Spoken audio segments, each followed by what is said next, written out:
अरे बहू रानी तो सारा सारा दिन कमरे में बंद रहती है, कोई काम भी नहीं। मैं तो बोर हो जाती हूँ, क्या करूँ। तभी मीना की सहेली रीना उससे मिलने आती है।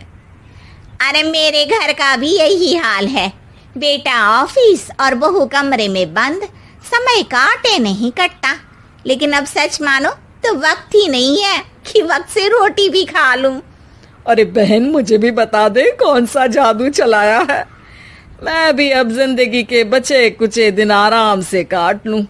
दीवारें देख देख कर तो बोर हो गई हूं मैं। रीना मीना को एक स्मार्टफोन देती है। ये ले, ये है वो छड़ी जो जादू करती है। इसमें मैंने तेरा फेसबुक अकाउंट भी बनाया है, एंजल प्रिया के नाम से।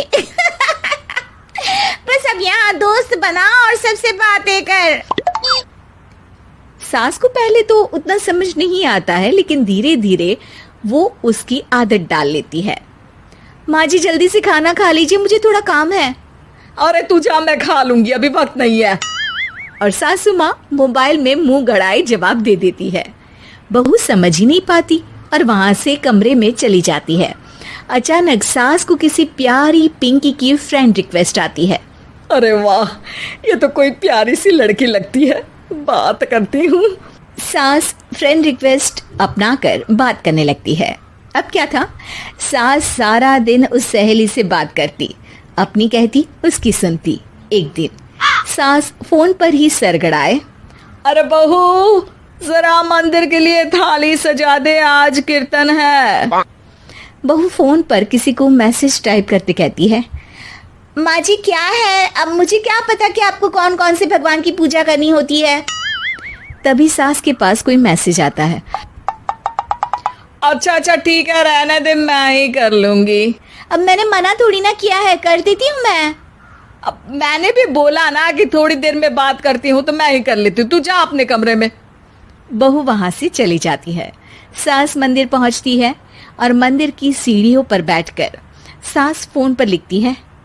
अरे मेरी बहू सारा दिन अपने कमरे में बैठी रहती है। वहां से रिप्लाई आता है। मैं आपकी बहू को तो जानती नहीं हूँ, लेकिन हाँ एक बात है, हो सकता है आपने उसे ताने दिए होंगे या फिर उसका दिल दुखाया होगा।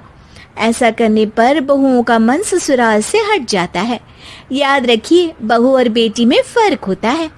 सास घर जाती है और बहू से बड़े ही प्यार से बात करती है, उसके लिए खाना बनाती है, उसे गिफ्ट में साड़ी भी देती है। जिसके बाद अगले दिन, माँ जी चलिए, आज मैं भी आपके साथ मंदिर चलती हूँ, आते वक्त भोले भैया के गोलगप्पे खाकर आएंगे। अरे हाँ बहू, ये तो अच्छा है, चलो। सास मन में सोचती है कि उसकी फेक बुक वाली दोस्त कितनी अच्छी है। उसके समझाने से उसे उसकी बहू वापस मिल गई। वो बहू को अपनी दोस्त के बारे में बताने का सोचती है, लेकिन फिर चुप हो जाती है। बहू फोन पर टाइप करती है। मेरी सास मुझे नौकरानी समझती है, एक गिलास पानी तक खुद नहीं लेती। मन तो करता है कि बोल दूं, मैं बहू हूँ, कोई नौकरानी नहीं। वहां से रिप्लाई आता है। देखो, तुम्हारी सास को तो मैं भी नहीं जानती, लेकिन वो बुजुर्ग होंगी। पूरा जीवन उन्होंने घर गृहस्थी चूल्हा चौका में निकाल दिया। और फिर तुम ये भी मत भूलो कि जिस पति पर तुमको इतना गर्व है, उसे भी शिक्षा उन्होंने ही दी है। तो जिसने तुम्हें इतना दिया, क्या तुम उनकी थोड़ी सी सेवा नहीं कर सकती? बहू भी अगले दिन से सास का सारा काम करती, उनके पैर दबाती, उनका ख्याल रखती, उनके साथ घूमने जाती। एक दिन सास, बहू ये लो मेरा हीरे का हार। पहले तो सोचा था कि अपनी बेटी को दूंगी, लेकिन आज जब मेरे हाथ पैर में दर्द था तो तुम मेरा साथ दे रही थी। समय पर खाना पानी देकर तुमने ही मेरा बुढ़ापे में साथ दिया। उसके हिस्से का बहुत कुछ मैं उसे दे चुकी हूँ, लेकिन ये अब तेरा। बहू तो ये देखकर खुशी से उछल ही जाती है। वो सास को गले लगाकर कहती है। माँ जी आप सच में बहुत अच्छी है। भला हो उस एंजल प्रिया का जिसने मुझे आपसे वापस मिलवा दिया, वरना मैं तो हमेशा आपको गलत ही समझती। मैं तो सोचती थी काश वो एंजल प्रिया मेरी सास होती। क्या नाम लिया बहू?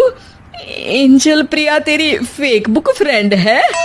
हाँ माँ जी, वो बहुत अच्छी है। उन्होंने ही मुझे बताया कि सास की कीमत क्या होती है। अरे बहू, कहीं तू प्यारी पिंकी तो नहीं? जी माँ जी, मैं ही हूँ प्यारी पिंकी। क्यों? सास बहू को गले लगाकर कहती है।